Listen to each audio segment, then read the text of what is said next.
Weather update tayo mga kapatid. Kanina nga ang alas 2 ng hapon, itinaas na sa Tropical Depression category o ganap na nga naging bagyo.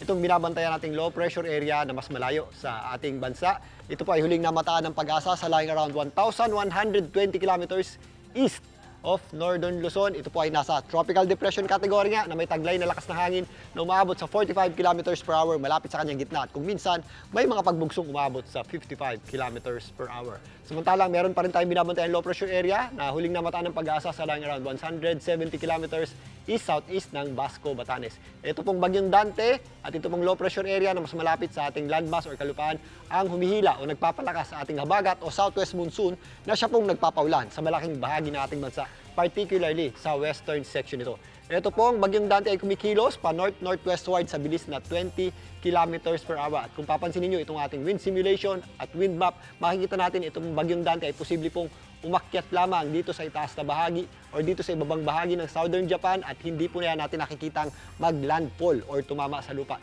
Ito naman yung isang binabantayan nating low pressure area, posibleng tumawid dito sa may area ng West Philippine Sea, pero may pagkakataon din po yan maging parte ng sirkulasyon itong bagyong Dante habang binabaybay niyan itong itaas na bahagi ng ating bansa. Habang umaakyat po itong bagyong Dante dito sa northeastern section ng ating bansa, although hindi magla-landfall or tatama sa lupa, yan po ay patuloy na magpapalakas ng ating habagat o southwest monsoon sa mga susunod pang mga araw hanggang sa darating na weekend na magdadala po ng pagulan sa malaking bahagi ng ating bansa. Kasama na po dyan ang Metro Manila.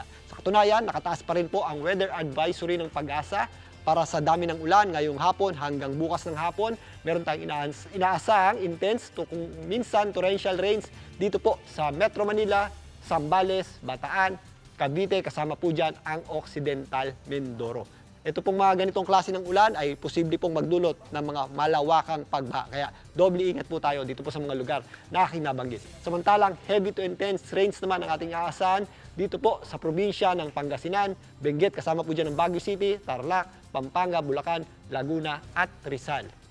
Meron naman tayong inaasahang posibleng moderate to heavy rains ngayong hapon hanggang bukas ng hapon dito po sa Ilocos Norte, Ilocos Sur, kasama po dyan ng La Union, Abra, Nueva Ecija, Quezon, Oriental Mindoro, Palawan, Marinduque, Romblon, Masbate, Sorsogon, Albay, Camarines Sur, Catanduanes, Antique, Iloilo, Guimaras at Negros Occidental. Yung mga areas po na wala pong nakataas na weather advisory, maula pa rin po ang panahon natin dito po sa natitirang bahagi ng Luzon, natitirang bahagi ng Visayas, maging dito sa itaas na bahagi ng Mindanao at posible rin yung mga scattered o kalat-kalat na pagulan at thunderstorms. Dahil pa rin yan sa malawak na epekto ng enhanced habagat o pinalakas na habagat itong bagyong Dante at nung binabantayan nating low pressure area. Dito nga sa Metro Manila, patuloy po tayo makakaranas ng mga pagulan, dulot ng habagat, kaya mag-ingat po tayo. Although minsan tumitigil yung ating mga pagulan, huwag tayong pakakampante dahil tuloy-tuloy pa rin po yung ating posibleng maranasang pagulan.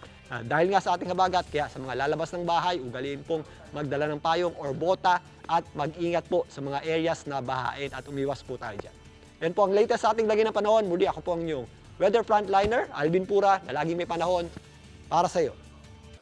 Mga kapatid, Cheryl Cosing po. Maging maalam at may pakialam sa mga napapanahong issue at headlines. Mag-follow at mag-subscribe na sa social media pages ng News 5.